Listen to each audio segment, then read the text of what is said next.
बिस्मिल्लाहिर्रहमानिर्रहीम, अस्सलाम वालेकुम। पाकिस्तान फ्रंट में सलमान हैदर। पाकिस्तान का सियासी मंजरनामा शदीद धुंध की जद में है। हुकूमत की जानिब से सेनेट और कौमी असम्बली में अपोजिशन लीडर की तैनाती के बावजूद मामलात डेडलॉक का शिकार है। हुकूमती नुमाइंदों का दावा है कि मुज़ाकरात के लिए माहौल साजगार बनाने के लिए कदम बढ़ा चुके हैं। अब अपोजिशन की बारी है। हुकूमत बार बार मुज़ाकरात की दावत दे रही है, लेकिन अपोजिशन मुसलसल इनकार कर रही है।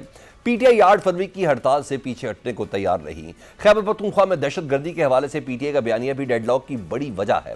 वादिया तीरा से नकल मकानी के मामले पर जिस तरह वफाकी और सूबाई हुकूमतें आमने सामने रही, इन हालात में डेडलॉक से डायलॉग की जानिब सफर नामुमकिन नहीं तो मुश्किल जरूर दिखाई देता है। दूसरी जानिब हुकूमत ने बानी पीटीआई को गुज़िश्ता हफ्ते तिब्बी मुआयने के लिए इस्लामाबाद के पिम्स अस्पताल मुंतकिल किए जाने की तस्दीक कर दी है। वफाकी वज़ीर बराए इत्तलात अताउल्लाह तारड़ ने बानी पीटीआई की सेहत से मुतालिक खबरों पर वजाहत जारी करते हुए बताया कि आंखों के माहिरीन ने अडियाला जेल में बानी पीटीआई का मुआयना किया था, जिसके बाद हफ्ते की रात पिम्स अस्पताल में उनका तिब्बी मुआयना हुआ। अता तारड़ के मुताबिक आंखों के माहिरीन ने पिम्स अस्पताल में बानी पीटीआई का तिब्बी मुआयना किया। 20 मिनट के मुआयने के बाद उन्हें वापस अडियाला जेल मुंतकिल कर दिया गया। बानी पीटीआई बिल्कुल ठीक हैं, तमाम कैदियों को सेहत की सहूलत मुयस्सर है। डॉक्टर जिस भी कैदी को रेफर करते हैं हम उस अस्पताल भेजते हैं। तहरीक इंसाफ ने बानी पीटीआई की सेहत के हवाले से खबरों पर तशवीश का इजहार किया है। पीटीआई कोर कमेटी की जानिब से जारी एलामिया में मुतालबा किया गया कि हुकूमत की तस्दीक से पहले पीटीआई की कोर कमेटी ने बानी इमरान खान की सेहत से मुतालिक मीडिया रिपोर्ट्स पर तशवीश का इजहार किया था।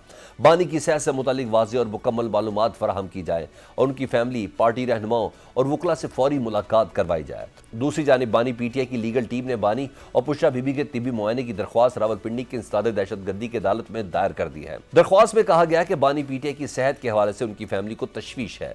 दरख्वास्त में मौक़िफ़ अपनाया गया है कि बानी पीटीआई के ज़्यादती मौलजीन को जेल में रसाई दी जाए। डॉक्टर आसिम यूसुफ, डॉक्टर खुर्रम मिर्ज़ा और डॉक्टर समीना न्याजी को बानी के तिब्बी मुआयने की इजाज़त दी जाए।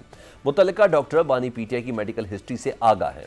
इंसदाद दहशतगर्दी अदालत रावलपिंडी ने प्रोसिक्यूशन को नोटिस जारी कर दिए हैं। हुकूमत इस मरहले तक कैसे पहुंची? वज़ीर मुमलिकत बराए कानून और इंसाफ बैरिस्टर अकील मलिक साहब हमारे साथ मौजूद हैं। मलिक साहब, चंद रोज से बानी पीटीआई की सेहत को लेकर कयास आराइयां हो रही थी, मगर हुकूमत कोई खातिर ख्वाह जवाब नहीं दे रही थी। यहाँ तक कि तलाल चौधरी साहब भी कह रहे थे कि ना मैं तस्दीक कर सकता हूँ ना ही तरदीद, और कल भी आपने गलबन एक प्रोग्राम में खुद भी ये कहा। लेकिन हुज़ैफा रहमान साहब और खुद कुछ और वज़रा भी वो मुकम्मल तौर पर उसको डिनाई कर रहे थे। क्यों था? हुकूमत क्यों घबरा रही है? क्यों इसे इशू बनाया गया? तो एक नॉर्मल सी चीज थी। बिस्मिल्लाहिर्रहमानिर्रहीम। सलमान साहब बहुत बहुत शुक्रिया। देखें, बाकितन ये एक नॉर्मल चीज़ है और एक रूटीन मैटर है, और इससे ज़्यादा ना इसमें कोई ऐसी चीज़ है जिसको छुपाया जाए या जिसको छुपाने की कोशिश की जाए। मैं हैरान हूँ इस बात पे कि क्यों कहा गया कि नहीं ऐसा कुछ भी नहीं हुआ या ऐसा कुछ था ही नहीं। ज़ाहिरी बात है कि कुछ वज़रा तक इंफॉर्मेशन होती है, जिस तरह इंफॉर्मेशन मिनिस्टर ने भी आज ये तमाम बात जो थी वो वाज़ेह तौर पे बयान भी की और बताया भी। मैं समझता हूँ कि बिल्कुल उनकी सेहत के हवाले से कोई भी ऐसी तशवीश नहीं है। उनकी बिल्कुल इससे पहले भी ट्रीटमेंट्स होती रही हैं, और मैं आपके साथ ये भी शेयर कर दूं कि इससे पहले 2024 मार्च के महीने में 3 से 4 जो हैं उनके चेकअप से ट्रीटमेंट्स कह लें, वो कॉन्जेक्टिवाइटिस के भी हुए हैं। उनकी टूथ एक के हवाले से, दांत के दर्द के हवाले से भी उनकी ट्रीटमेंट हुई है अडाला के अस्पताल में, और इसी तरह टिनाइटिस के हवाले से भी उनकी ट्रीटमेंट हुई है। और अडाला में बाकायदा तौर पे ईएनटी स्पेशलिस्ट जो हैं वो जाते रहे हैं, और इसके अलावा जो मेडिकल सुपरिटेंडेंट हैं उन्होंने मेडिकल ऑफिसर के अलावा जो 6 स्पेशल मेडिकल ऑफिसर्स जो हैं राउंड द क्लॉक जो मुयस्सर हैं बानी पीटीआई को, वो भी वहाँ पे मौजूद है, और दिन में 3 मरतबा सुबह दोपहर शाम जो है उनका मेडिकल चेकअप होता है। मेडिकल चेकअप से मुराद के जो नॉर्मल चीज़ें चेक होती है, ब्लड प्रेशर, दीगर जो चीज़ें हैं वो बाकायदगी से चेक की जाती हैं, और उसके साथ साथ जो स्पेशलिस्ट हैं, टर्शरी केयर जो हॉस्पिटल्स हैं उधर से जो स्पेशलिस्ट आते हैं वो भी हर हफ्ते जो है। बिल्कुल आपका पॉइंट वैलिड है। अडियाला के अंदर इलाज हो रहा हो वो तो एक वाकई एक नॉर्मल है, लेकिन इस चीज़ को हुकूमत क्यों ये तासुर दे रही थी कि हमें कोई खबर नहीं है? 5 दिन, सैटरडे की रात थी, यानी Saturday, Sunday, Monday, Tuesday, Wednesday, Thursday की सुबह तक भी अता तारड़ साहब यही कह रहे थे कि मैंने जेल हुकाम से पूछ के कंफर्म करूंगा, और फिर 2 घंटे बाद उन्होंने कंफर्म भी कर दिया। 5 दिन तक सर ये तासुर क्यों देने की कोशिश की गई कि हमें मालूम नहीं है? नहीं, आई थिंक एक रूटीन मैटर है, और इसको इतना one should not blow this out of proportion. और जहां तक ये क्योंकि एक सहाफ़ी की खबर थी और उन्होंने ये खबर दी और उनकी सोर्स ने जो भी उनके साथ शेयर किया, इसी तरह मैं आपको ये भी बता सकता हूँ कि मुसद्दक़ा मेरे पास इत्तला ये ज़रूर मौजूद है कि जिस तरह उन सहाफ़ी को खबर मिली तो पीटीआई की सीनियर लीडरशिप को भी खबर मिल गई थी और बरवक़्त खबर मिली थी। क्योंकि हुकूमत का ये काम नहीं है कि एक कैदी को और वो भी सुपीरियर क्लास ऑफ प्रिजनर को जब वो किसी ट्रीटमेंट के लिए जो कि अडयाला के अस्पताल में पॉसिबल नहीं है और डॉक्टर्स का ओपिनियन है कि बाहर आके जो भी मुतलका अस्पताल है वहां पे अगर वो इक्विपमेंट अवेलेबल है और वहां पे करना ज्यादा मकसूद है तो वहां पे बिल्कुल की गई। अच्छा इसमें कोई ऐसी बात नहीं। अच्छा लेकिन बैरिस्टर इंटरेस्टिंग बात मैं आपसे सिर्फ और सिर्फ एक सेकंड अगर आप प्लीज मैं बताऊं, प्लीज। जिस तरह सहाफी ने जिस तरह ये खबर ब्रेक की और कहा कि उनकी सोर्स ने उनको बताया, तो जाहिर बात है अगर सहाफी तक ये खबर पहुंच गई तो ये खबर पीटीआई की सीनियर लीडरशिप में भी कुछ लोग थे उन तक भी पहुंची और बर वक्त पहुंची। उनको पता चला कि खान साहब अपनी ट्रीटमेंट के लिए आए हुए हैं, but they chose not to go. और ये कहते हैं कि जी हम ये कर देंगे वो कर देंगे, लेकिन आपको पता है कि बिल्कुल भी not to go where sir, कहाँ कहाँ वो नहीं गए आप ये बताइए। जहाँ ट्रीटमेंट की खबर मिली, जहाँ ट्रीटमेंट हो रही थी, जाहिर बात है सहाफी को भी खबर मिली। वो तो रात गुजर गई, 20 मिनट के लिए गए थे ना, काले शीशों वाली गाड़ी थी और फिर पता नहीं मुकम्मल अंधेरा किया गया था। खबर अगर पूरी आपने लेनी है तो पूरे उस ऐसी जगह पे पार्क किए गए जहां आमतौर पे पार्किंग नहीं होती, सिक्योरिटी तब्दील करके सिक्योरिटीदारों की सिक्योरिटी उधर आ गई, बहुत बहुत कुछ चीजें उस खबर तो फिर खबर है और खबर बर वक्त अगर सहाफी के पास पहुंच गई थी तो मैं ये समझता हूँ कि पीटीआई के कुछ लोगों को भी इत्तला मिल चुकी होगी और मिल गई थी।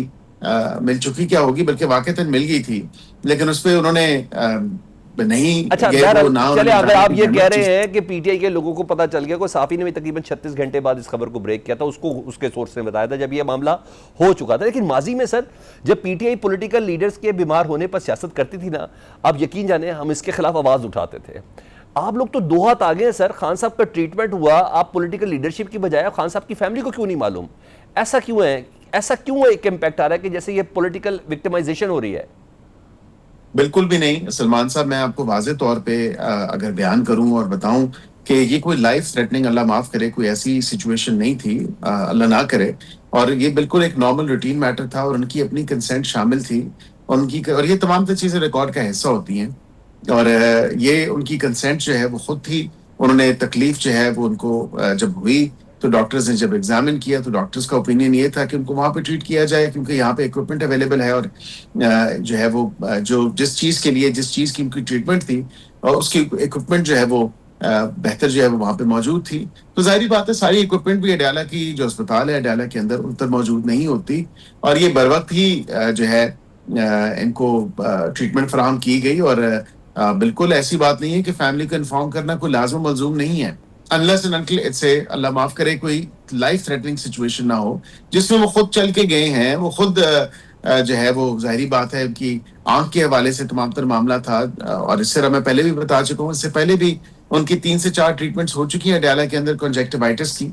तो ये उससे मिली जुली ही कोई चीज है आंख की। मैं कोई मेडिकल डॉक्टर नहीं हूँ, मेडिकल जो लिंगो है उस हवाले से, लेकिन क्योंकि ये आंख का ही मामला था और वहां पे ज्यादा बेहतर ट्रीटमेंट जो मकसूद थी, इक्विपमेंट वहां पे मौजूद थी, तो बिल्कुल वो उन्होंने दे दी। अच्छा बैरिस्टर की साहब, मैं आपकी बात तो नहीं करता, लेकिन क्यों ऐसा लगता है कि सही चीज को भी खराब करने में आप लोग बहुत खुद ही इतना ज्यादा कंट्रीब्यूशन कर देते हैं? I don't know that. अच्छा वैसे अगर बानी पीटीआई और बुशरा बीबी साहब थी ना, एक अर्जी अगर मेरी भी सुनी जाए जी प्लीज, तो मैं ये जरूर कहूंगा कि शायद मीडिया की ये एक्सपेक्टेशन थी कि हुकूमत पहले एक एलामिया जारी करे, फिर कोई एक प्रेस रिलीज जारी करे इस हवाले से और फिर एक प्रेस कॉन्फ्रेंस करे तमाम तर वज़रा को बैठा के और कहे कि जी फलां तारीख को फलां वक्त और फलां जगह पे जो है वो ये तिब्बी मुआयना किया जा रहा है या उनको ये सहूलत फराहम की जाएगी, तो आपकी शिरकत हमारे लिए बाइसन वैसे ऐसा होना चाहिए था अकील भाई, ऐसा होना चाहिए था। देखिए आप वज़ीर आज़म है और कोई आम आदमी है भी नहीं, फॉलोइंग भी उनकी बहुत ज्यादा है, but he still is nonetheless he is a convicted individual. और उसकी तरह देखें ना दीगर लोग भी वहां पे जो है मुजरिम मौजूद हैं, तो ये बाकी मुजरिमों को भी यही सहूलत मैसर है। ये कोई ऐसी बात नहीं है कि उनके लिए कोई special out of the way जाके कोई बात की गई। किसी अगर हवाले से किसी को कोई ऐसी ट्रीटमेंट स्पेशलिस्ट जरूरत हो तो अगर अडयाला में अस्पताल में मौजूद नहीं है तो वो बाहर उसको मिल अच्छा सकती नहीं, है, कोई बहुत सी ऐसी चीजें बात ना नहीं। मुझे आपकी ना मुस्कुराहट में भी जवाब मिल जाते हैं, मुझे ये भी फायदा रहता है ना आपके साथ करते हुए। मुझे माजी की जब नवाज शरीफ साहब कन्विक्टेड थे तो उनके हवाले से पीटीआई की जो प्रेस कॉन्फ्रेंसिस थी ना, जिसमें यास्मीन राशिद साहब और दीगर थे जो बीमारी को बहुत सीरियस ले रहे थे, और आप लोगों की सुबह दोपहर शाम प्रेस कॉन्फ्रेंसिस चल रही थी, मुझे थोड़ी सी वो याद आ रही हैं। लेकिन बहरहाल अगर इस सिचुएशन को अगर आज के तारीख के साथ रखा जाए तो इमरान खान साहब और बुशरा बीबी साहब के तिब्बी मुआयने की दरख्वास्त दायर कर दी गई है। अगर आज बानी पीटीआई इलाज के लिए बैनुल मुल्क जाना चाहते हैं तो क्या हुकूमत जाने देगी? क्योंकि माजी में नवाज शरीफ साहब वो 6 तो हफ्तों के लिए गए थे, वो अलहदा बातें वापस नहीं आए। देखिए, मैं इस हवाले से, और उस टाइम बिल्कुल आपको पता है कोविड भी था, और उनकी डॉक्टर्स के पैनल ने जब उनको कहा कि अभी आपकी ट्रीटमेंट हम नहीं कर सकते, you will have to wait, because obviously sensitivity भी तो थी। ये भी तो साथ जरूर बताएं कि आप जब कहते हैं कि वो वापस नहीं आए तो वो उसकी वजह क्या थी? कि डॉक्टर्स की एडवाइस ही थी कि वो ट्रैवल ना करें, और कोविड था उस टाइम, और आपको पता है 1.5 साल तो कोविड रहा। और उसके अलावा मैं आपको ये भी बताऊं, मेरे पास क्योंकि कुछ चीजें मौजूद हैं, जिस तरह आपने कहा कि मेडिकल बोर्ड के हवाले से, तो वाज़ेह तौर पे मेडिकल बोर्ड जो है वो उनका बाकायदगी से मुआयना कर रहा है। और मैं आपको तमाम तर, ये क्योंकि रिकॉर्ड का हिस्सा है, तो मैं आपको तमाम तर वो चीजें बता सकता हूँ कि जो मेडिकल एग्जामिनेशन हुई है, मेडिकल बोर्ड जो सर उनके जाती तशकील मॉलेज क्यों दिया नहीं गया बुलवा है। सकते? उन्हें क्यों नहीं इजाजत, जाती मॉलेज की इजाजत क्यों नहीं है? देखिए, इतने अच्छे अस्पतालों से जो है वो, जिस तरह पिम्स है, पोली क्लिनिक है, दीगर बेनजीर हॉस्पिटल है, इन सब से जो है वो जा रहे हैं तमाम तर डॉक्टर्स। तो क्या ये डॉक्टर्स नहीं है? और जाती मॉलेज की जहां तक बात की, तो मैं समझता हूँ कि जाती मॉलेज भी किसी न किसी टाइम पे चेक करते रहे हैं, ये भी ऐसी कोई बात नहीं है। और जहाँ पे आपने जो दूसरी तमाम तर मामला आपने कहा कि अगर वो बाहर जाना चाहें तो बिल्कुल वो दरखास्त दायर करें, अगर कोई ऐसी मेडिकल कंडीशन है तो, on the advice and opinion of the doctors, कि डॉक्टर्स का क्या ओपिनियन है, कि डॉक्टर्स उस पर क्या राय रखते हैं, तो वो राय बिल्कुल हुकूमत देखेगी और अपना जवाब जो है वो अदालत में जमा कराएगी। लेकिन ये दरखास्त उनको अदालत में दायर करनी है, ठीक। और वो खुद ही दायर करेंगे, हुकूमत उनको बिहाफ पे दायर नहीं कर सकती। अच्छा अब ज़रा थोड़ा सा वो भी बता दें, वज़ीर आज़म साहब ने मुज़ाकरात की पेशकश की थी, तकरीबन 1 माह का अरसा हो गया, अभी तक कोई पेशरफ नहीं हुई। हुकूमत क्यों मुज़ाकरात के लिए संजीदा नहीं है? क्यों अभी तक अपोजिशन को एंगेज नहीं कर पाई है? देखें, हुकूमत तो संजीदा है, लेकिन जो अपोजिशन की संजीदगी का आलम है वो शायद इसी तरह है कि पहले आप नहीं, पहले आप। अब वो स्पीकर ने भी कहा कि वो फैसिलिटेट करने के लिए तैयार हैं, कमेटीज वही होंगी। मैं आपके शो में पहले कह चुका, कमेटी रूम नंबर 2 में या 5 में जो भी है तमाम तर मामला, बात वहीं से बढ़ेगी, बात वहीं से जुड़ेगी। लेकिन आप देखें कि आए रोज जो है वफाक में जो लोग हैं, जो तहरीक तहफ़्फ़ुज़ ऐन पाकिस्तान के लोग हैं, वो उनकी तरफ से कोई मूवमेंट नहीं है। मेरे ख्याल से तमाम तर मामला जो है वो अब 8 के बाद ही देखा जाएगा। फिल वक्त तो एक एहतजाज की कॉल दी है, और वो देखेंगे कि इन तिलों में कितना तेल है। ठीक है, उसके बाद ही घबराहट फिर कोई नहीं है आगे आपको, बढ़ा दबाव जाएगा। कोई नहीं है, प्रेशर कोई नहीं है आपको? नहीं, बिल्कुल भी नहीं। हमें क्या दबाव या क्या प्रेशर हो सकता है? अब ठीक है। ये ज़मीनी हक़ाइक़ देखें भाई, अक्सर मुख्तलिफ हैं। ज़मीनी हक़ाइक़ को अगर देखें तो सलमान साहब आप खुद बेहतर समझते हैं। आप बिल्कुल। खुद जो है मुख्तलिफ जगहों पे बैठते हैं, उठते हैं, लोगों से कन्वर्स करते हैं, तो आपको पता है कि वो स्ट्रीट पावर तो नहीं है उनके पास, जिसका वो शायद जिस पे नाज़ करते थे। अच्छा सर, अब लास्ट क्वेश्चन, बात ये तीरा की नकल मकानी को लेकर ना दोनों तरफ से, वफाक सूबे दोनों तरफ से ना एक सर्टन इल्ज़ाम तराशी चल रही है। सुहेल आफरीदी साहब ये कहते हैं कि मुझे डैमेज करने के लिए वफाक प्रोपेगेंडा कर रहा है। उन्होंने यहाँ भी कहा कि मुझे नाहल करना चाहते हैं। क्या आने वाले दिनों में सुहेल आफरीदी साहब नाहल होने जा रहे हैं सर? देखिए, वादी तीरा का जो तमाम तर मामला है वो इंतहाई संजीदा मामला है, और उसको जिस तरह केपी हुकूमत ने, केपी के चीफ मिनिस्टर ने, उनकी काबीना के अरकान ने जिस तरह अपने पॉलिटिकल मकासद के लिए इस्तेमाल किया है, हकीकत तो देखने किसी से नहीं छुप सकती। सलमान साहब आप भी बेहतर जानते हैं कि कुछ चीजें रिकॉर्ड का हिस्सा होती हैं, वो छुपाई नहीं जा सकती। ये तमाम तर मामला सितंबर 2025 में जो उस वक्त के वजीर आला थे गंडापुर साहब, और उसमें बिल्कुल सुहेल आफरीदी साहब भी वहां पे बैठे, मशरान के साथ वहां पे एक जिरगा, जो तमाम तर मामला जो काबीना इंतजामिया के साथ जो तमाम तर मामला वहाँ के मशरान ने किया। फिर उसके बाद तमाम तर मामला आगे बढ़ा।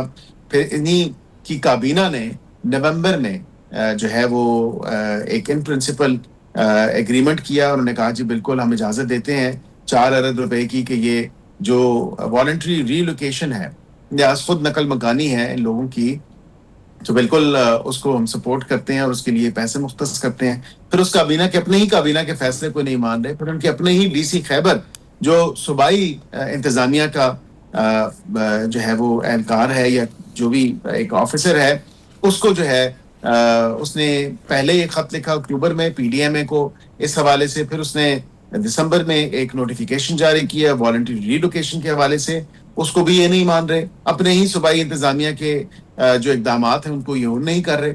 उसके बाद फिर इन्होंने 2 सेंटर्स ऐसे बनाए जो रजिस्ट्रेशन पॉइंट्स थे, जो कि अब उसको भी हालत अगर देखें तो वहां पे 90,000 आबादी है और वहां पे सिर्फ 2 जो हैं वो रजिस्ट्रेशन पॉइंट्स हैं। और ऑन टॉप ऑफ दिस जो 14,000 स्लिप्स अभी तक जारी की गई हैं रजिस्ट्रेशन के हवाले से, ताकि उनको ये 4 अरब जो मुख्तस किए हैं, उसमें इतना बड़ा फ्रॉड किया गया है जिसकी कोई मिसाल आज दिन तक नहीं मिलती।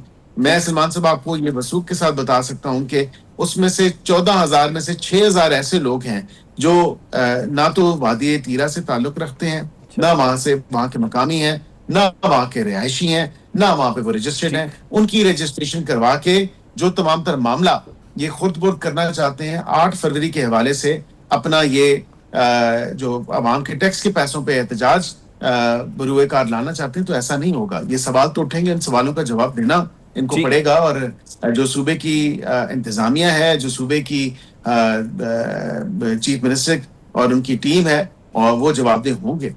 बहुत शुक्रिया बैरिस्टर अकील मलिक, वजीर मुमलिकत बराए कानून इंसाफ, हमसे बात कर रहे थे। पाकिस्तान तहरीक इंसाफ इस सिलसिले में क्या सोच रही है। बैरिस्टर उमैर नियाजी साहब, मेंबर कौमी असम्बली पाकिस्तान तहरीक इंसाफ के सीनियर रहनुमा, वो हमारे साथ मौजूद हैं। उमैर नियाजी साहब, चंद दिनों से बानी पीटीए की सेहत से मुतल्लिक खबरें गर्दिश कर रही थी, अब हुकूमत ने भी तस्दीक करती है।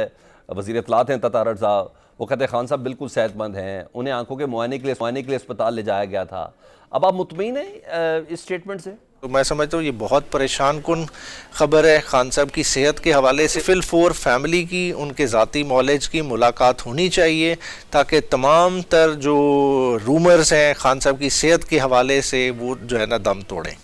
अच्छा सर, अब चीज़ें इतनी सादा भी नहीं है ना। ये तो सब मानते हैं कि इमरान खान साहब से उनकी फैमिली की मुलाकात होनी चाहिए, मगर प्रॉब्लम ये है ना कि सर अंदर से एक बड़ा सख्त बयान आ जाता है जिसकी वजह से हुकूमत कहती है कि हम मुलाकात पर पाबंदी लगाने पर मजबूर हैं। आप लोग हुकूमत को कोई तहरीरी गारंटी क्यों नहीं दे देते कि अंदर जो भी गुफ्तगू होगी वो बाहर डिस्कस नहीं होगी? देखिए, बयान अंदर से आए या बाहर से सख्त आए, बात है कि देखें बयान का क्रक्स क्या है। जेल मैनुअल इमरान खान की मुलाकातें अलाउ करता है, आप इमरान खान से किसी को नहीं मिलने देते। यही जेल मैनुअल और तरह की फैसिलिटीज़ की इजाज़त देता है। आपने इतना इमरान खान की तिब्बी हालत तक को छुपा के मख्फी रखा आवाम से, उनकी इवन ज़ाती फैमिली से। देखें, एक प्रोसीजर हो गया, प्रोसीजर की टाइमिंग चलो डिस्प्यूट कर रहे हैं, कोई कह रहा है 20 मिनट का है, कोई कह रहा है 3 घंटे पिम्स में लगे। अब देखिए, इतना बड़ा मेजर प्रोसीजर हो जिसमें ना बहनें मौजूद हो, ना किसी की कंसेंट ली गई हो, इस तरह का मामला चलाया जाए, क्या ये ख़तरनाक है? दूसरा देखें, आप कहें कि जी बयान ने एंटेगनाइज किया है, तो क्या बयान के तो बहुत सारे सद्देबाब हैं। बयान आपको ख़तरनाक लग रहा है, आपने पहले 300 FIR कर दी खान पे, आप एक और FIR दे लें अगर आप समझते हैं कि उसमें कोई क्रिमिनल कॉन्डक्ट है, कोई क्रिमिनल एक्टिविटी इन्वॉल्व है। हालांकि ऐसा कुछ भी नहीं है। खाली क्या है कि हमारा एक वतीरा बन गया है कि जिसको पसंद ना आए, जिसको आपने सज़ा देनी है, जिसको आपने सिस्टम से आउट करना है, उसके ऊपर आप इस तरह के इल्ज़ामात लगाते रहें। अच्छा मैं साहब, अब मेंबर कौमी असम्बली भी है ना, हम ये भी देख रहे हैं कि कौमी असम्बली और सेनेट में अपोजिशन लीडर की तकर्रुरी हो गई है। जब ये 2 तकर्रुरियाँ हो चुकी हैं, उसके बावजूद मुज़ाकरात का जो पहिया है ना वो आगे नहीं बढ़ा। ये एक बहुत बड़ा सवाल है। हुकूमत कहती है कि अपोजिशन सीरियस नहीं है, अगर वो सीरियस हो तो स्पीकर का दरवाज़ा खुला हुआ है, जिस वक्त मर्जी स्पीकर के पास आ जाएं, मगर ये लोग नहीं आ रहे। क्यों ऐसा? देखिए, बात है इस वक्त सीरियसनेस की नहीं। देखें, मैं खुद मतलब उन लोगों में से हूँ, मैं समझता हूँ कि टेबल पे ही मसाइल का हल होता है, कभी लड़ाई झगड़े से हल नहीं होता। लड़ाई झगड़े से उलझने बढ़ती हैं, मसाइल बढ़ते हैं। देखें, महमूद खान अचकज़ई साहब ने एक ब्लैंक इन्हें offer the floor of the house पे कि हम आपके हर अच्छे काम में आपके साथ हैं। आप ये जो मेंबरान हैं अपोजिशन में बैठे हुए, इनके वोट अपनी तरफ गिन लें, मगर मैं आपके किसी गलत काम में या शर वाले काम में नहीं हूँ। जब इतनी बड़ी ऑफ़र दे दी, उसके बाद गवर्नमेंट ने क्या किया? क्या गवर्नमेंट ने महमूद खान अचकज़ई की मुलाकात कराई? क्या इमरान खान के दीगर रुफ़का की, सियासी रुफ़का की, उनके साथ मुलाकात कराई? नहीं कराई। Sir what about 8 February? Opposition की एहतजाज की कॉल है, लेकिन उसी दिन लाहौर में बसंत भी है, तो आप उस दिन एहतजाज करेंगे या पतंगे उड़ाएंगे, या ऐसी पतंगे उड़ाएंगे जिसमें इमरान खान साहब की तस्वीर हो? देखिए 8 फरवरी का दिन रंगारंग दिन होगा, बसंत है, बसंत का त्यौहार है, तो उसमें रंग में अगर इमरान खान साहब भी नज़र आ जाए, 804 भी नज़र आ जाए तो क्या फ़र्क पड़ता है, रंग में इजाफा ही होगा। ही सही। देखिए ये तो मेरे ख्याल से इस तरह की अनाउंसमेंट गवर्नमेंट की तरफ से गैर अखलाकी है। और वैसे ही दफ़ा 144 का अगर बैकग्राउंड देख लें तो हमें कायदे आज़म से जो है ना गाइडेंस ही करनी चाहिए। मोहम्मद अली जिन्ना साहब अपनी तकरीर में इस दफ़ा 144 के बारे में क्या कहा हुआ कि काला कानून है और जब हम आएंगे हम ख़त्म करेंगे। हमारी सियासी कुव्वतों में आज तक जुर्रत इखलाकी नहीं हुई कि इस कानून को दफन कर देते, जो कि जमहूरी इक़्तिदार के ख़िलाफ़ है। बहुत शुक्रिया। बैरिस्टर उमर नियाज़ी, मेंबर कौमी असम्बली पाकिस्तान तहरीक इंसाफ के सीनियर रहनुमा, हमसे बात कर रहे थे। सियासी गहमा गहमी के दौरान लाहौर में एक अफसोसनाक वाक़या पेश आया जिसने इंतजामिया और पुलिस ही नहीं बल्कि पूरे सिस्टम को बेनकाब किया। दाता दरबार के करीब सादिया नामी खातून अपनी 10 माह की बच्ची रिदा फातिमा के साथ जेर तामीर सीवरेज लाइन में गिरकर जाँ बहक हो गई। इंतजामिया माँ बेटी को तलाश करने की बजाय मामले को उलझाने में लगी रही। MD वासा ने कहा, इस जगह से इंसान का डूबना नामुमकिन है। वासा और नेपा एक दूसरे को जिम्मेदार ठहराते रहे। पुलिस ने मुतासरा फैमिली को ही कटहरे में खड़ा कर दिया। खातून के शौहर, ससुर और घर वालों से पूछगछ की। SP सिटी ऑपरेशन ने कहा कि खातून के शौहर और ससुर के बयान में तजाद है। इस दौरान रेस्क्यू ऑपरेशन जारी रहा। 6 घंटे बाद सादिया की लाश 3 किलोमीटर दूर आउटफॉल रोड से मिल गई, जबकि रेस्क्यू की गोताखोर टीमों ने 17 घंटे बाद 10 माह की रिदा फातिमा की लाश सगिया के करीब से बरामद की। मुतासरा फैमिली शोरकोट से सैर करने लाहौर आई थी। मीनार पाकिस्तान के बाद दाता दरबार पहुंची थी। इस दौरान खातून बच्ची समेत सीवरेज लाइन की मुंडेर पर बैठी, जहां से दोनों नीचे गिर गई थी। DIG ऑपरेशन लाहौर फैसल कामरान ने मीडिया से गुफ्तगू करते हुए बताया कि CCTV फुटेज से खातून के शौहर की एक एक बात सच साबित हुई। ये लोग दाता दरबार से सलाम करके निकले थे कि हादसा पेश आ गया। सेफ सिटी ने तमाम चीज़ें निकाल ली हैं। अब सवाल ये है कि इस सब का जिम्मेदार कौन है।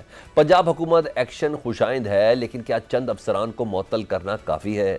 जिन लोगों ने मामले को उलझाने की कोशिश की, उनका एहतसाब भी होगा? दूसरी जानिब सिंध हुकूमत साने गुल प्लाजा पर जुडिशल कमीशन बनाने का ऐलान कर चुकी है। सीनियर वजीर सिंध शर्जील इनाम मेमन ने प्रेस कॉन्फ्रेंस में कहा कि साने गुल प्लाजा की तहकीकात के लिए chief justice Sindh high court को खत लिख रहे हैं। हमने रिपोर्ट में अपनी कोताहियों को तस्लीम किया है। मानते हैं फायर ब्रिगेड के पास आग बुझाने के आलात नहीं थे। फायर टेंडर को पानी की फराहमी में ताखीर हुई। आग बुझाने के अमल के दौरान पानी की कमी का सामना रहा। बदकिस्मती से चंद सियासी जमातें साने पर सियासत कर रही हैं, लेकिन हम किसी के दबाव में नहीं आएंगे। शर्जील मेमन ने कहा, DG सिविल डिफेंस और डायरेक्टर को मुअत्तल कर दिया है। Senior director municipal corporation, chief engineer bulk और इंचार्ज हाइड्रेंट के खिलाफ भी कार्रवाई होगी। शर्जील मेमन ने गुल प्लाजा इंतजामिया के खिलाफ कानूनी कार्रवाई और इमारत की गैर कानूनी लीज देने वालों से तफ्तीश का ऐलान भी किया है। शर्जील मेमन ने कहा कि किसी सीनियर अफसर या अथॉरिटी की गफलत साबित हुई तो उसके खिलाफ भी कार्रवाई होगी। सिंध हुकूमत का जुडिशल कमीशन बनाने का फैसला इंतहाई दानिशमंदाना है, क्योंकि गुल प्लाजा की राख से जो सियासी तूफान उठ रहा है उसे रोकने का यही रास्ता था।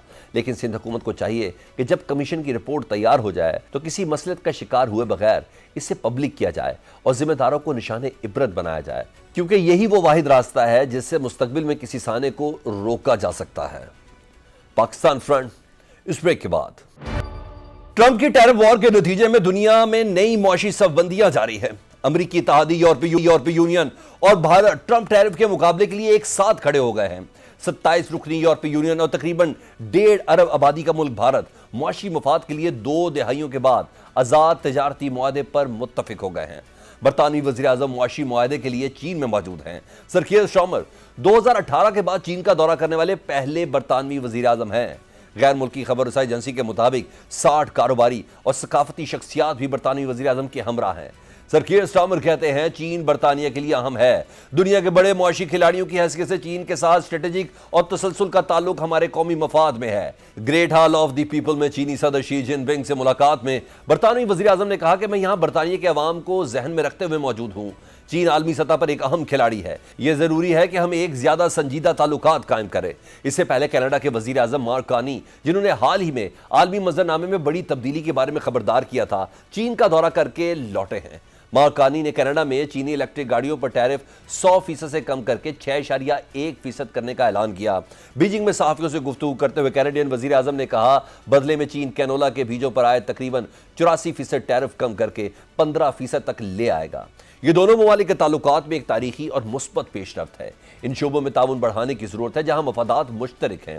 यह सफबंदी अमरीका के लिए पैगाम है कि वो अपने तहदियों को खो रहा है। वो मुल्क जो पहले अपने मुआशी मफादात के तहफ़्फ़ुज़ के लिए अमरीका की तरफ देखते थे, अब इन्हें ट्रंप के टैरिफ वार के बाद नई मंडियों की तलाश शुरू कर दी गई है। ट्रंप ने तजारती महसूलात को एक हथियार की तरह इस्तेमाल किया है, लेकिन अक्सर इन्होंने अपने इत्तेहादियों की हिकमत अमली से सजा भी दी जो इनकी सोच से इत्तफाक नहीं करते। ट्रंप के टैरिफ वार का मुकाबला करने के लिए यूरोप ने नए मुआहदे किए हैं, जिनमें भारत के साथ मुआहदा भी शामिल है, जिसको माहिरीन ग्रीनलैंड और नेटो के तनाजुर में देख रहे हैं। हाल ही में यूरोपीय यूनियन ने लातीनी अमरीकी ममालिक के ब्लॉक के साथ भी 25 साल मुज़ाकरात के बाद तजारती मुआहदा तय किया।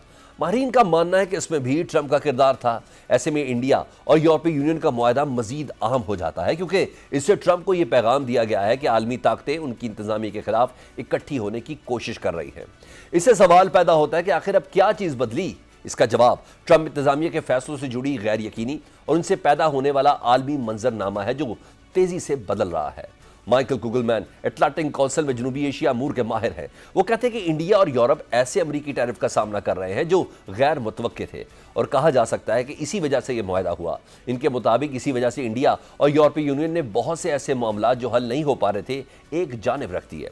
ये तवक्को की जा रही है कि भारत और यूरोपीय यूनियन के मुआहदे से महसूलात में वाज़ेह कमी आएगी, एक दूसरे की मंडियों तक बेहतर रसाई मिलेगी। यूरोपीय कमीशन का कहना है कि इस मुआहदे से केमिकल्स, मशीनरी और इलेक्ट्रिक आलात समेत जहाज़ों पर तकरीबन तमाम महसूलात खत्म होंगी और ये काम बतदरीज होगा। इस मुआहदे के नतीजे में यूरोपीय मसनूआत इंडिया में सस्ती होंगी, जैसा कि गाड़ियाँ, मशीनरी और ज़राई आलात, क्योंकि दरामदी ड्यूटी कम हो जाएगी। ताहम ज़रई शोबे के, डेयरी और चीनी के शोबे को इस मुआहदे में शामिल नहीं किया गया। यूरोपीय यूनियन के मुताबिक इस मुआहदे के तहत यूरोपीय बरामदात के तकरीबन 97% पर टैरिफ कम या ख़त्म कर दिए जाएंगे, जिससे सालाना 4 अरब यूरो तक ड्यूटी की बचत हो सकेगी। इंडिया की वजारत तिजारत की जानिब से जारी करदा फैक्ट शीट के मुताबिक इस मुआहदे के बाद टेक्सटाइल, मलबूसात, चमड़े, जूते, ज्वेलरी और कुछ दूसरी मसनूआत को यूरोपीय यूनियन मार्केट पर बगैर किसी ड्यूटी के बरामद किया जा सकेगा। भारत और यूरोपीय यूनियन के दरमियान तय पाने वाला आज़ाद तजारती मुआहदा पाकिस्तान के लिए खतरे की घंटी करार दिया जा रहा है। इस मुआहदे से पाकिस्तान की बरामदात पर दबाव बढ़ सकता है, क्योंकि पाकिस्तान की मजमूई बरामदात का 24% हिस्सा, जिसमें ज़्यादातर टेक्सटाइल शामिल है, यूरोपीय मार्केट से वाबस्ता है। जेएस ग्लोबल के मुताबिक भारतीय टेक्सटाइल बरामदात पर इस वक्त जीएसपी स्कीम के तहत 8 से 12% टैरिफ आयद है, जो गुज़िश्ता हफ्ते मुअत्तल कर दी गई थी, जबकि पाकिस्तान को जीएसपी प्लस स्टेटस के तहत जीरो टैरिफ की सहूलत हासिल है। अब इस नए मुआहदे के बाद पाकिस्तान अपनी वो मुसाबकती बर्तरी खो सकता है जो पहले से बहुत कम थी, क्योंकि भारत को वैल्यू एडिशन और बेहतर पैदावारी निज़ाम की वजह से फ़ायदा हासिल है।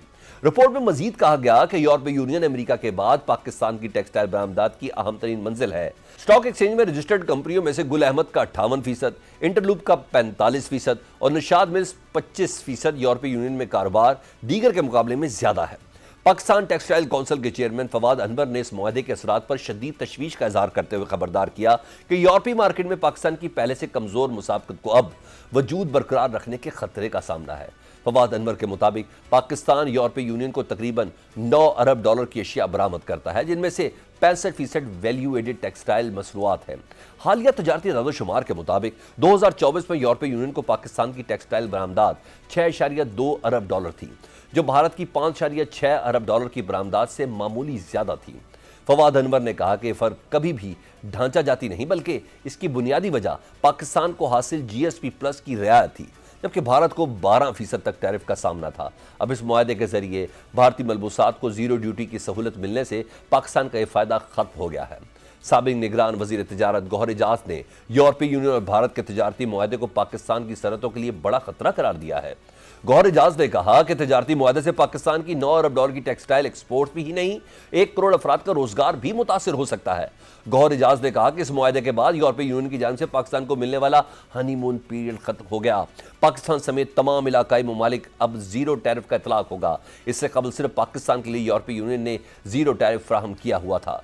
गौहर एजाज ने कहा कि हुकूमत को मुल्क की टेक्सटाइल इंडस्ट्री बचाने के लिए आज ही फैसला करना होगा कि टेक्सटाइल इंडस्ट्री को इलाकाई नरखों पर बिजली और गैस की फराहमी यकीनी बनाना होगी। उन्होंने मुतालबा किया कि सनतों और टैक्सेस की शरह इलाकाई ममालिक के बराबर की जाए, सनतों की कारोबारी लागत को हमसाया ममालिक के बराबर किया जाए। मुल्क की सनतें सिस्टम की नाअहली का मजीद बोझ बर्दाश्त नहीं कर सकती। पाकिस्तान टेक्सटाइल काउंसिल के chief executive officer Mohammad Hasan Shafqat भी गौहर एजाज के मौक़िफ़ की तस्दीक करते हैं। मोहम्मद हसन शफकत ने कहा कि इस वक्त पाकिस्तान का सबसे बड़ा मसला पैदावारी लागत का ज्यादा होना है, जिसकी वजह से पाकिस्तान की टेक्सटाइल मसनूआत पहले ही मुकाबले की दौड़ में बड़ी मुश्किलात का शिकार है। इनके मुताबिक इस वक्त इंडिया में बिजली का रेट सनतों के लिए फी यूनिट 6.5 सेंट है, जबकि पाकिस्तान में इसका रेट फी यूनिट 13.5 सेंट है। मोहम्मद हसन शफकत ने बताया कि इस तरह इंडिया में कारपोरेट टैक्स की शरह 15 से 25% के दरमियान है, जबकि पाकिस्तान में ये शरह 29% है। इंडिया में गैस की कीमत $9 फी MMBTU है, जबकि पाकिस्तान में इसकी कीमत $15 फी MMBTU है। ताहम इस राय से सब मुत्तफिक भी नहीं। मुसद्दिक जुल्करनैन ने सोशल मीडिया पर लिखा कि गैर ज़रूरी तौर पर घबराने की कोई वजह नहीं। उनकी राय में यह कहना मुबालगा आराई है कि इंडिया के यूरोपीय यूनियन से मुआहदे के बाद यूरोपीय मंडियों में पाकिस्तानी बरामदात को खतरात लाहक हो जाएंगे। मुसद्दिक जुल्करनैन कहते हैं कि भारत और यूरोपीय यूनियन का मुआहदा अगले साल नाफिज होगा। इससे मुसाबकत तो बढ़ेगी, लेकिन ज़्यादातर पाकिस्तानी बरामद कुनंदगान मुकाबला करने की मजबूत पोजीशन में भी हैं। पाकिस्तान के नुमाया बरामद कुनंदगान में मेयार, बैनुल-अक़वामी तकाज़ों की पाबंदी और खरीदारों के साथ ताल्लुकात के मामले में पहले ही दूसरों से आगे हैं, खासतौर पर वो बरामद कुनंदगान जो वैल्यू एडेड शोबों में काम कर रहे हैं। ताहम उन्होंने हुकूमत को मशवरा दिया कि खाम माल पर ड्यूटी खत्म कर दी जाए, बरामदात पर इनकम टैक्स की शरह बांग्लादेश और श्रीलंका जैसे इलाकाई साथियों के बराबर कर दी जाए, एक्सचेंज रेट पर पाबंदी खत्म कर दी जाए, सब्सिडीज और तवानाई पर लेवी खत्म की जाए और बरामदी सनतों की हौसला अफजाई के लिए उन्हें टैक्स में छूट दी जाए। यूरोपीय यूनियन और भारत तजारती मुआहदे पर बात कर लेते हैं चेयरमैन एप्टिमा कामरान अरशद साहब से। कामरान अरशद साहब, तजारती मुआहदे पर एप्टिमा ने तहफ़्फ़ुज़ात का इजहार तो किया, मगर मुसद्दिक जुल्करनैन साहब जो इंटरलूब लिमिटेड के चेयरमैन हैं, जिनका यूरोप की एक्सपोर्ट में तकरीबन 45% शेयर भी है, वो कहते हैं इससे मुसाबकत तो बढ़ेगी, लेकिन ज़्यादातर पाकिस्तानी बरामद कुनंदगान मुकाबला करने की मजबूत पोजीशन में भी हैं। क्या कहेंगे आप? जी बिस्मिल्लाहिर्रहमानिर्रहीम। मैं मुसद्दिक साहब की स्टेटमेंट में कर सकता है, लेकिन सर ये हमारे लिए एक लम्हा शुक्रिया जरूर है, बिकॉज पाकिस्तान को जीएसपी क्लास का बहुत बड़ा एडवांटेज था और उस मार्केट में इंडियन प्रोडक्ट पे 12% ड्यूटी थी, अब तो भी एक्सेस ड्यूटी है और या भी मिलेगी तो इंडियन प्रोडक्ट पे 50% के करीब का टैरिफ यूएस मार्केट है। लिहाजा एक्सपोर्टर को एक बहुत बड़ा प्लेस मिल गई है जहां वो अपनी प्रोडक्ट डंप करेगा, चूंकि इंडिया की production capacity, install capacity, production capacity हमसे कई गुना ज्यादा है एंड वो भी इस वक्त तकलीफ में है। तो लिहाजा वो इस मुआहदे का पूरा फायदा उठाएंगे एंड जो हमने जीएसपी प्लस के बाद ईयू हमारा सबसे बड़ा एक्सपोर्ट बना सेक्टर का, वो खतरे में पड़ता है। ठीक। अच्छा सर, ये भी तो जानना है ना कि भारत को यूरोपीय मंडी में अब इस वक्त जीरो टैरिफ रसाई मिली है और हमारे मुल्क में जो पैदावारी लागत है वो पहले ही ज़्यादा है। आप लोग क्या चाहते हैं कि हुकूमत एक्सपोर्ट बढ़ाने के लिए कौन से फौरी इकदाम ऐसा करे कि जी हाँ, हम वाकई मुकाबला करने की उस पोजीशन पे भी आ जाएं? देखिए, हम जो हुकूमत को बार बार बावर करा रहे हैं, खाली क्रिटिसाइज नहीं करते, तनकीद बराए तनकीद का फायदा कोई नहीं है। हम बार बार बावर करा रहे हैं कि एक्सपोर्ट गिरी है। दिसंबर के महीने में 19.5% इज्तिमाई एक्सपोर्ट गिरी है। में जो टेक्सटाइल एक्सपोर्ट थी वो मंथली 8% पे आई है और खाली जो 6 महीने की एक्सपोर्ट वो $15 बिलियन पे आ गई है, जो कि सेम टाइम 16.5 बिलियन पे थी एंड जो एक्सपोर्ट है वो 3 बिलियन डॉलर चली गया, जो लास्ट ईयर 31 बिलियन पे थी। तो अगर आपने इन चीजों को दुरुस्त करना है और इतना बड़ा जो आपका balance of trade monthly 19.18 billion dollar पे आ गया 6 महीने का, ये सर बड़ी ऊपर से फिर इंडिया के साथ होगी क्या, तो हमारी तो already cost of doing business India से हायर है एंड ऊपर से इंपोर्ट भी जब इतनी बढ़ जाएगी तो फिर हमारी टैक्स सर्वाइव नहीं कर सकेगी। बिजली का नर्क, गैस का नर्क, टैक्स और तरह सूद को इंडिया, बांग्लादेश, वियतनाम के करीब करीब ले जाएं या उसी रेट पे ले जाएं, तब हमारी टेक्सटाइल एक्सपोर्ट बढ़ती है, वरना हमारी एक्सपोर्ट, वरना हमारी को खतरा नहीं, है। ये तो वो वैलिड पॉइंट है जो जितनी बिजनेस कम्युनिटी हो या मौशी तजियाकार हो उन सबका मानना है। लेकिन सर अगर जीएसपी प्लस के जरिए जो मिलने वाली पाकिस्तान की जो मुसाबकती बर्तरी है अगर वो खत्म हो रही है तो आप नहीं समझते कि पाकिस्तान को भी अब दो तरफा इलाकाई तिजारती मुआहदे की तरफ जाना चाहिए? सर हम तो मुआहदे तब करेंगे जब प्लस अगले साल तक है। मैं पहले तो पूरी नीचे कि हमारा ये मजीद 5 से 10 साल और के लिए हो जाए, रेक्टिफाई हो जाए। दूसरा, हमें अपनी कॉस्ट ऑफ डूइंग बिजनेस जो असल खाद की एक्सपोर्ट के पीछे को दुरुस्त करना है और उसको इन लाइन लाना है।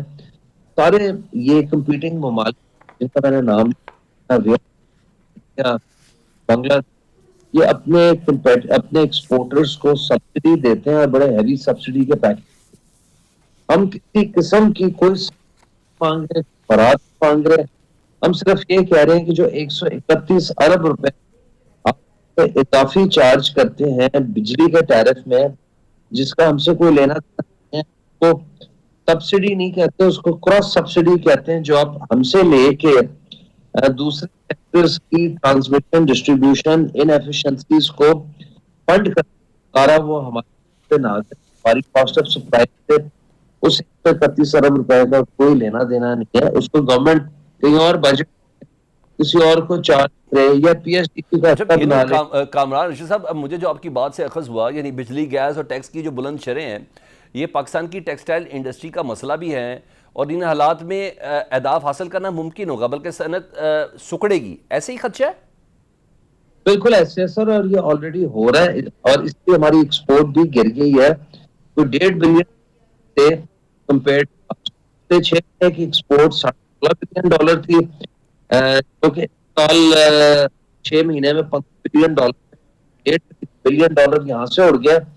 लेकिन टेक्सटाइल की फिर भी सर मुकाबला कर के पिछले साल 6 महीने की एक्सपोर्ट $9.11 बिलियन थे, इस साल की 6 महीने की एक्सपोर्ट $9.19 बिलियन है, तो थोड़ी सी बड़ी है, लेकिन आगे ये अब बढ़ नहीं सकती, गिरेगी अगर गवर्नमेंट ठीक है। अभी भी हो।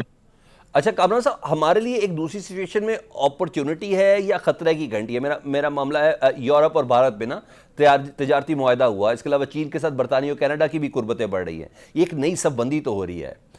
पाकिस्तान के लिए इसको आप कैसा देखते हैं?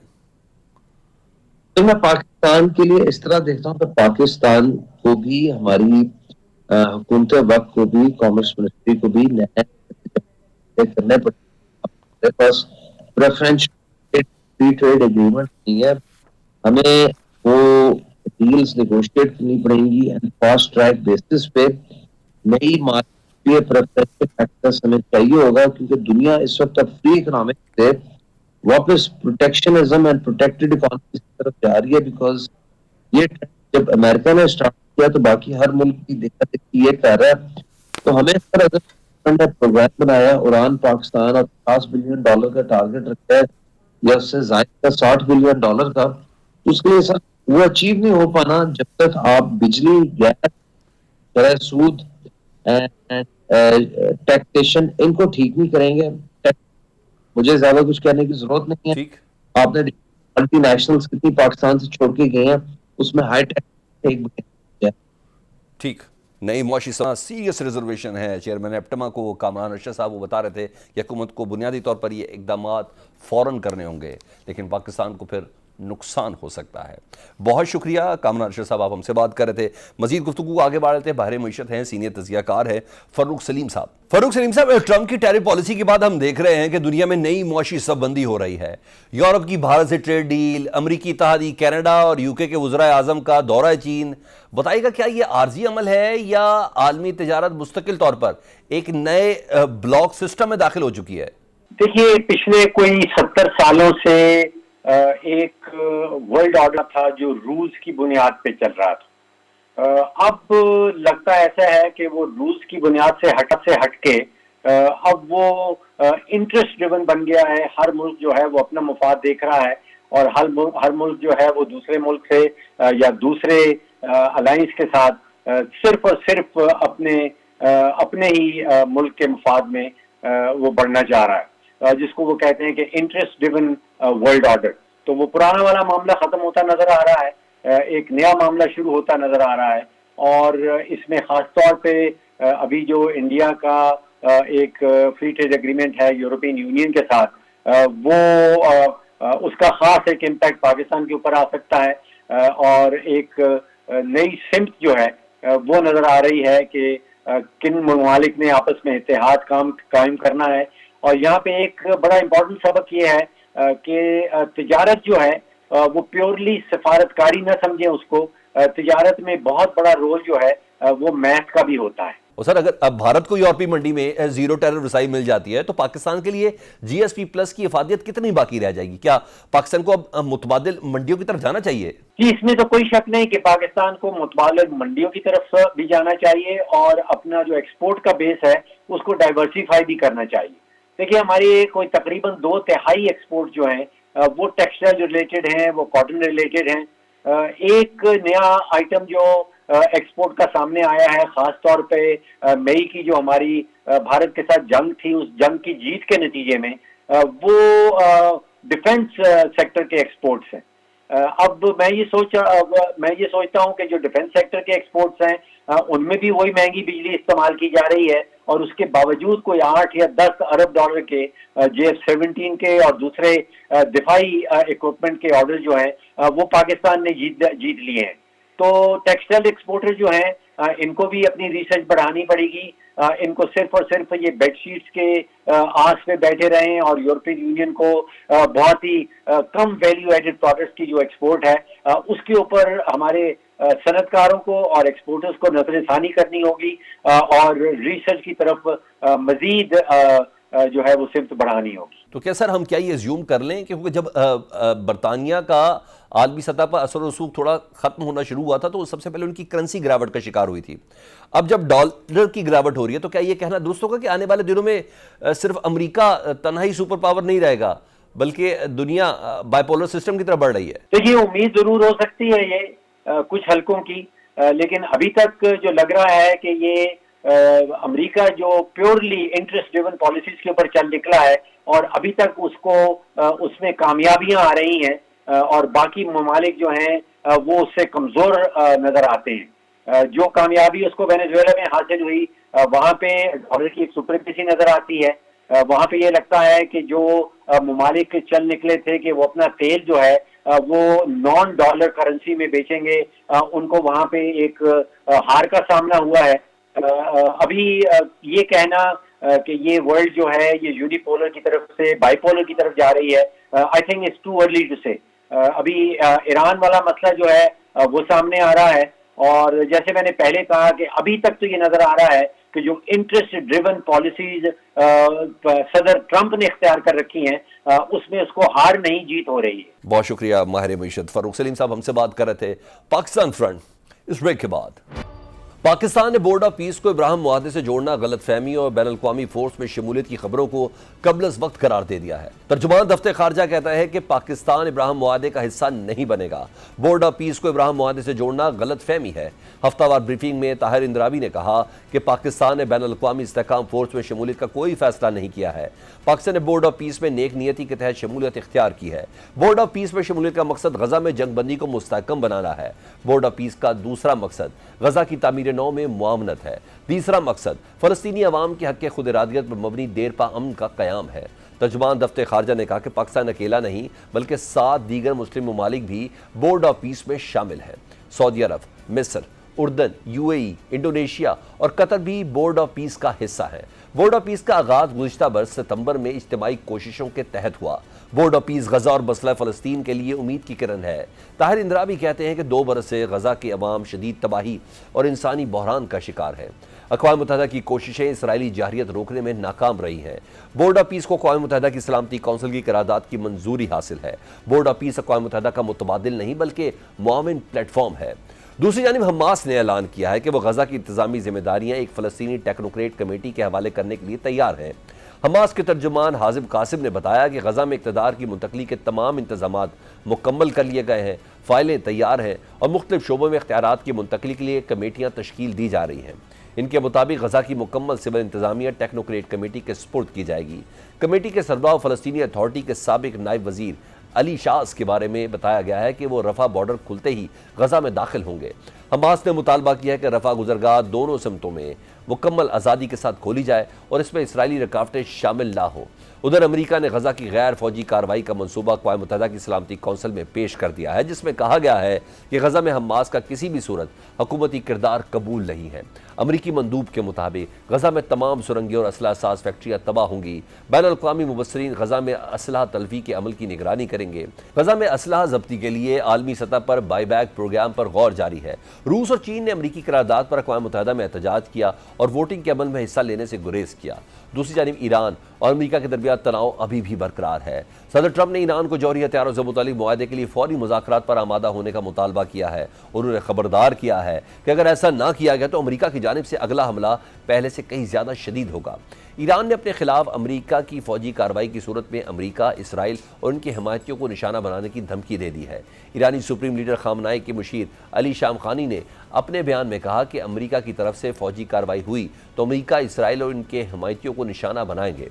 इसराइली वज़ीर ख़ारजा अब्बास अराक्ची ने अमरीकी सदर ट्रंप की धमकी का जवाब देते हुए कहा कि ईरानी फोर्सेस किसी भी जारियत का जवाब देने के लिए पूरी तरह तैयार है।